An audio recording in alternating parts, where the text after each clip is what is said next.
નમસ્કાર વિદ્યાર્થી મિત્રો, વર્લ્ડ ઇન બોક્સના ડિજિટલ પ્લેટફોર્મ પર આપ સૌનું હાર્દિક સ્વાગત છે. આપણે દરરોજ કરંટ ભણીએ છીએ, યોજનાઓ ભણીએ છીએ અને આ સંબંધિત દરેક મુદ્દાઓ કે જે તમારી પરીક્ષા માટે ઇમ્પોર્ટન્ટ છે એ આપણે અહીંયા કવર કરતા હોઈએ છીએ. યોજનાઓનું પ્લેલિસ્ટ તમને આ લેક્ચરના ડિસ્ક્રિપ્શન બોક્સમાં મળી જશે. કરંટ અફેર્સનું પ્લેલિસ્ટ પણ તમને આ લેક્ચરના ડિસ્ક્રિપ્શન બોક્સમાં મળી જશે. તો આપણે આજે એક એવી મહત્વની યોજના ભણવી છે જેનું નામ છે શ્રમેવ જયતે યોજના. જો આ બધી યોજનાઓ એવી છે કે ઘણા સમય પહેલા લોન્ચ થયેલી હોય, એવું નથી કે તાજેતરમાં જ લોન્ચ થયેલી હોય. આપણે તાજેતરમાં લોન્ચ થયેલી યોજનાઓ પણ ધ્યાને લઈએ છીએ, પણ હમણાંથી જૂની યોજનાઓ પણ પૂછાતી થઈ છે. જેમ કે સાંસદ આદર્શ ગ્રામ યોજના ઘણી જૂની યોજના છે, તો એ પણ પરીક્ષામાં પૂછાય છે, અત્યારની પરીક્ષામાં પૂછાય છે.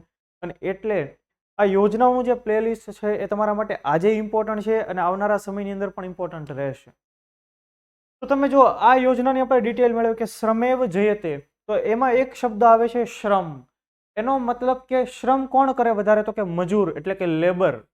તો મજૂર સાથે સંબંધિત આ યોજના હોવી જોઈએ, જેને પંડિત દીનદયાળ ઉપાધ્યાય શ્રમેવ જયતે યોજના તરીકે પણ ઓળખવામાં આવે છે.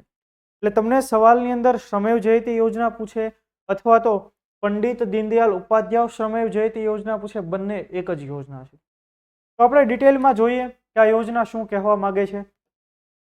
તો સૌથી પહેલા આપણે એ જોઈએ કે એને ક્યારે લોન્ચ કરવામાં આવી, કોના દ્વારા લોન્ચ કરવામાં આવી. તો શ્રમેવ જયતે યોજનાને વર્ષ 2014ની અંદર ઓક્ટોબર માસ વર્ષ 2014માં વડાપ્રધાન નરેન્દ્ર મોદીએ લોન્ચ કરી. તો આપણે છેલ્લા ઘણા સમયથી યોજનાઓ જે ભણીએ છીએ એ મોદી ગવર્મેન્ટ 1.0 એટલે કે વડાપ્રધાન તરીકે નરેન્દ્ર મોદીના પહેલા કાર્યકાળ દરમિયાન જે કાંઈ યોજનાઓ લોન્ચ કરી એ ભણી રહ્યા છીએ, કેમ કે એમાંથી હવે વધુ સવાલો પૂછાય છે એટલા માટે.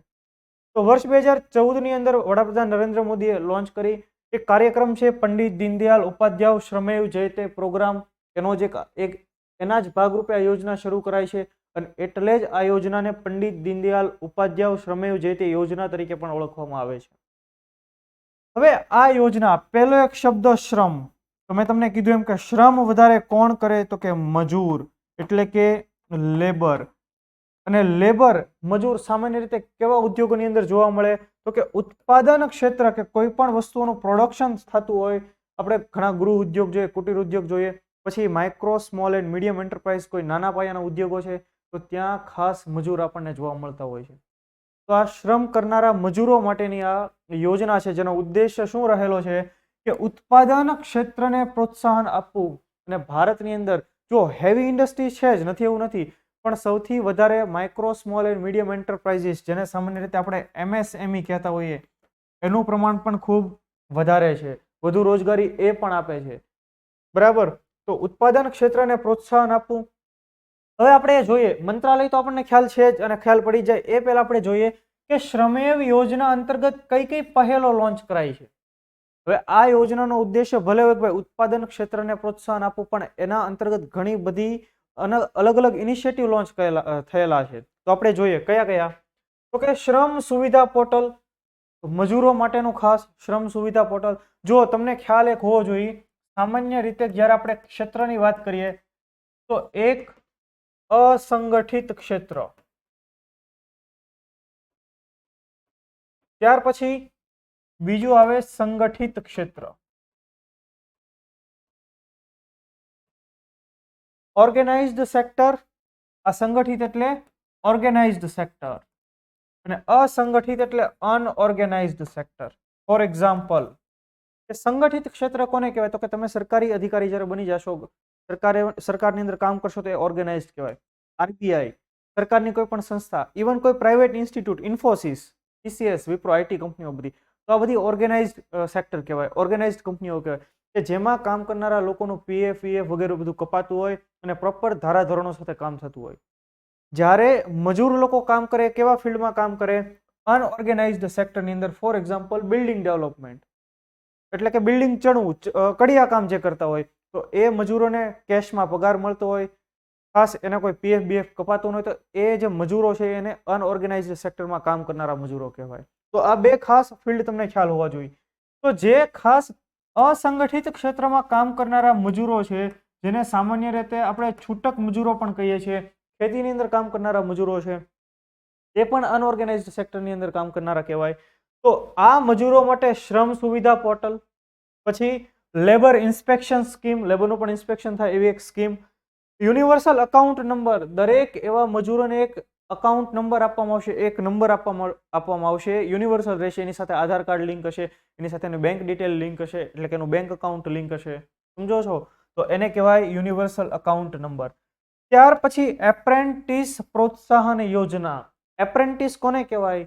ફોર એક્ઝામ્પલ, તમે આઈટીઆઈ જેવો કોર્સ કંઈક કરેલો છે, ઇલેક્ટ્રિશિયનનો કંઈક કોર્સ કરેલો છે વગેરે આઈટીઆઈમાંથી, તો તમે કોઈ મોટી કંપની, ફોર એક્ઝામ્પલ નિરમા નામની કંપની, તો નિરમાની અંદર તમને એઝ એ એપ્રેન્ટિસ તરીકે જોબ મળે, ત્યાં તમને શીખવવામાં આવે, થોડા સમય ટ્રેનિંગ આપવામાં આવે, તો એપ્રેન્ટિસશીપ યોજના.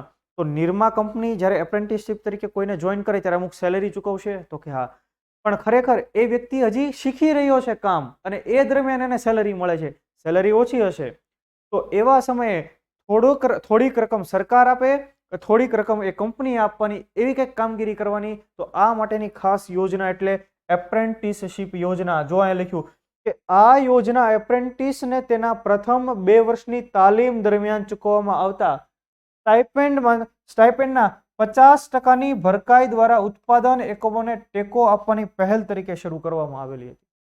શું કીધું? 2 વર્ષની ટ્રેનિંગ, એટલે જે તે વ્યક્તિ એને કોર્સ કરી લીધો, ભણી લીધું, પણ એને ટ્રેનિંગ આપવી પડશે અને પ્રેક્ટિકલ નોલેજ આપવું પડશે. તો એ માટેની ખાસ એપ્રેન્ટિસ પ્રોત્સાહન યોજના. અને રિવેમ્પ્ડ નેશનલ હેલ્થ પોલિસી સ્કીમ, એટલે કે સુધારેલી રાષ્ટ્રીય સ્વાસ્થ્ય વીમા યોજના. હવે જે આ મજૂરો છે, ઘણીવાર એ લોકોની પાસે એનો વીમો પણ નથી હોતો, તો એ માટે કંઈક વીમા સંબંધિત કંઈક કામ. તો આ આખી પહેલો ટોટલ 5 જેટલી પહેલો શ્રમેવ જયતે યોજના અંતર્ગત શરૂ કરવામાં આવેલી છે. ઇન શોર્ટ, કામ સરળ છે કે જે મજૂરો છૂટક મજૂરી કરે છે એને પણ પોતે કોઈ કંપનીમાં કામ કરતા હોય એમાં જે સુવિધાઓ મળે એવી કંઈક સુવિધાઓ મળે, એ માટે ખાસ સરકારે આયોજન કરેલું છે. અને આ યોજના એટલે શ્રમેવ જયતે યોજના. તો આખી યોજના મજૂરોની માટે સંકળાયેલી છે. તો એના માટેનું મંત્રાલય પણ કયું હશે? તો કે ministry of labour and employment, શ્રમ અને રોજગાર મંત્રાલય, જેના વર્તમાન કેન્દ્રીય મંત્રી તરીકે કોણ છે? ભૂપેન્દ્ર યાદવ સાહેબ. ક્લિયર થઈ જાય છે તમને આખી ડિટેલ? તો આ હતી આપણી શ્રમેવ જયતે યોજના. બીજા મુદ્દાની અંદર, બીજા કંઈક લેક્ચરની અંદર એક અલગ યોજના સાથે આપણે ભેગા થશું. જો તમે આ ચેનલ સબસ્ક્રાઇબ નથી કરી તો એને સબસ્ક્રાઇબ કરો, અને જો તમે વિડીયો તમને પસંદ આવ્યો તો તેને લાઇક પણ કરો. અને તમે એવું ઈચ્છો કે તમારા સુધી દરેક વિડીયોની નોટિફિકેશન સૌથી પહેલા પહોંચે તો તમે બેલ આઇકન પર પ્રેસ કરી આપો. તો ફરી પાછા મળીએ, ત્યાં સુધી જય હિન્દ, જય ભારત.